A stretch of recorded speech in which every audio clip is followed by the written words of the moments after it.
Trump found guilty on all 34 counts. I'm happy. I could not be happier. This country is the greatest country in the world because we're about to elect a convicted felon for president. Trump 2024.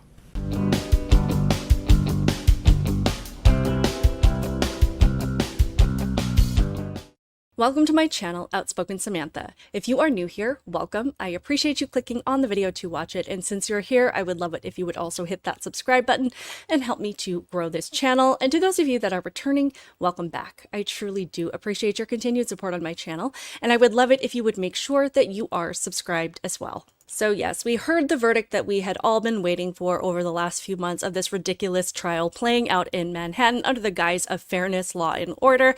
And I have to say, I know we were all hoping for a different outcome, but I can't say as anybody is surprised, including Todd Blanche, Trump's attorney. He said he was expecting the guilty verdict in the hush money trial and conceded he can't rule out a prison term for the former president.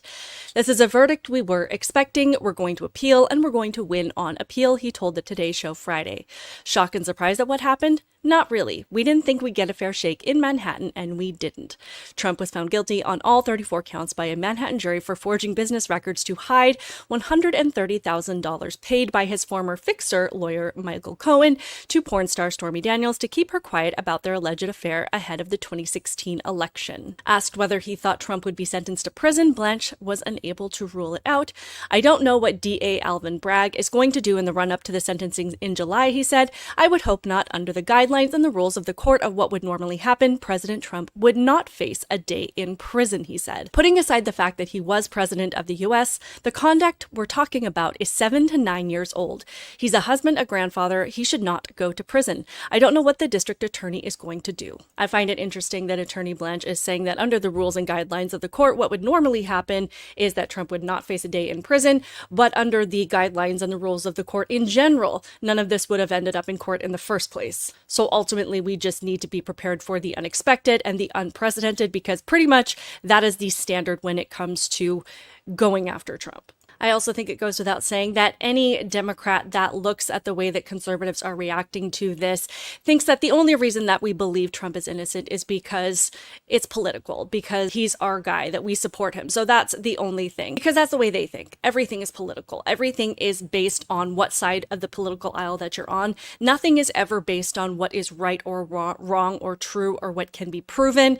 So they think that we think the way that they do. And honestly, if this case had been fair, if there had been any basis for it, first of all, we know that this would have been brought forth in 2016 instead of the Democrats doing something infinitely more difficult, like trying to prove that Trump colluded with Russia in this election. This would have been far more easy to prove had that been the case, and they would not have waited until just before the upcoming election in 2024. So there's that right there. But again, that's the way they think. And they think that everybody's standard of right and wrong is purely based on what their political leaders tell them to think. And this gal on TikTok does explain some of the ironies of this case for us, so let's hear what she has to say.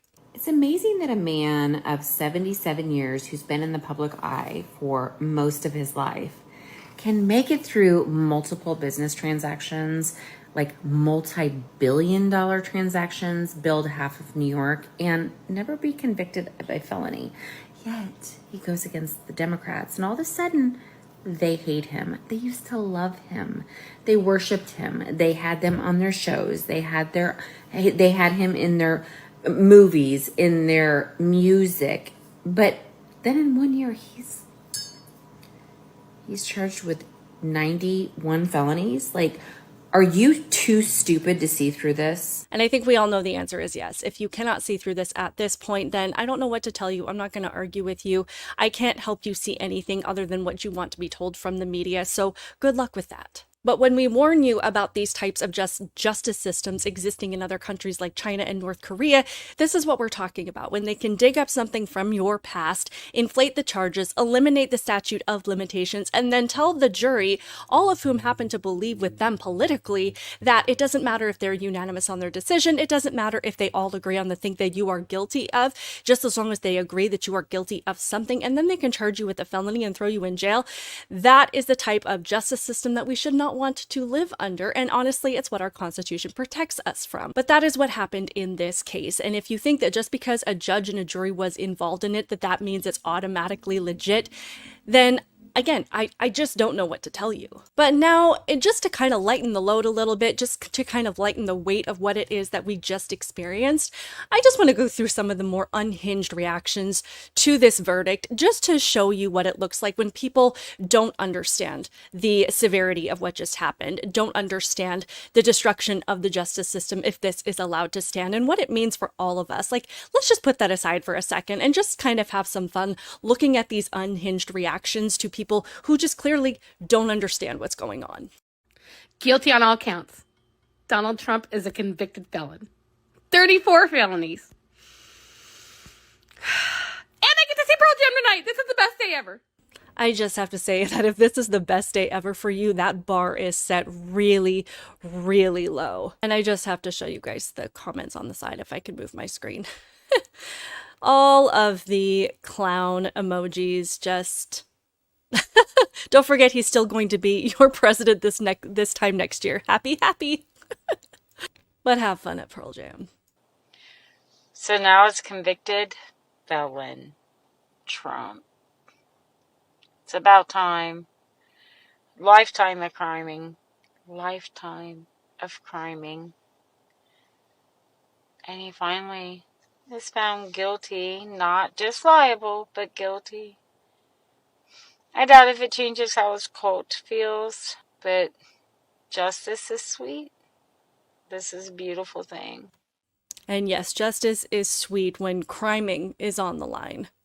Can't have too much of that criming going on. I hate it when there's criming in my neighborhood. In fact, I hate it when there's criming anywhere. So sad. Jury finding Donald J. Trump guilty. Guilty! Of 5 felony counts. Oh my God, he's guilty! No! Don't stop! Guilty. Count 8. Guilty. And you'll see on the screen we're tracking ahead. Count 9. Guilty. Count 10. Woo! Count 11. Guilty. Count 12. Guilty. Count 13. Ah! Woo!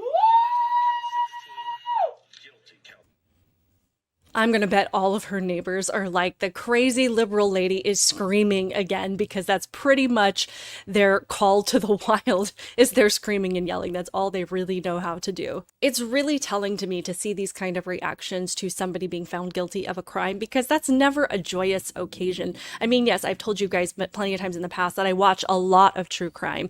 I have witnessed, or not personally, but I've seen a lot of these courtroom situations play out where families that are trying to seek true justice for their family member that has been harmed, or worse in a lot of scenarios, where they do hear that verdict and they do finally feel like justice has been served, there is still an immeasurable level of trauma. There's not this joy. They're not jumping up and down as if something beautiful just happened, like they're celebrating a birthday or an anniversary or some other kind of milestone that warrants this type of reaction. It's truly just about feeling that measure of justice while feeling a sense of relief, but also looking forward to moving on with their life. This is completely manufactured by people who don't understand what true joy feels like, because they are so truly miserable. So honestly, maybe we just need to send a few prayers their way. I know that they think that thoughts and prayers don't really mean anything, but maybe if they start to feel a little bit of joy in their heart, they will understand that those thoughts and prayers really aren't pointless, and they can actually impact even the most darkest souls. And I did save the best for last. We're still gonna vote for him anyway. We're still gonna vote for him anyway. This doesn't mean anything. It doesn't prove anything. We're still gonna vote for him. We're still gonna vote for him. It doesn't prove it doesn't. We're just gonna appeal. We're gonna appeal. You're just making him stronger. It doesn't mean anything. What is he guilty of? This doesn't mean anything. We're still gonna vote for him. We're still gonna vote for him. Ma'am, I understand that medication and things has gotten significantly more expensive since Biden took office, but if you need help paying for it, just send me a message, okay? We'll start a GoFundMe. It'll be fine. We'll get you the help you need. But I do love one of the comments on the side saying, sincerely asking your opinions on Hunter's laptop, Ashley's diary, Coke in the White House, people naked on the White House lawn, Fauci lying in Congress, and the border being wide open. Because no one's above the law, right? And I know a lot of Democrats, particularly liberal women in general, seem to continually project that we are the ones that are unhinged, that we are the ones that are going to lose our minds, that we are the ones that can't control our emotions. Yet I'm sure there were countless store owners in these blue Democrat-run cities that were just prepping for the impact if Trump was found innocent. They were ready for the chaos, they were ready for the riots, but they knew that if it went guilty, that it's not conservatives that they'd have to worry about. Anyway, I would love to hear all of your thoughts on this in the comments below. I'm sure that I will even get some opinions from people telling me he's guilty, it's proven he's a criminal. Of course, we know that those are the people that didn't actually pay attention to the trial and what the case was based on or not based on, and all of the rules that had to be bent in order to even get this in front of a judge. And that's fine. Like I said, we can just pray for those people.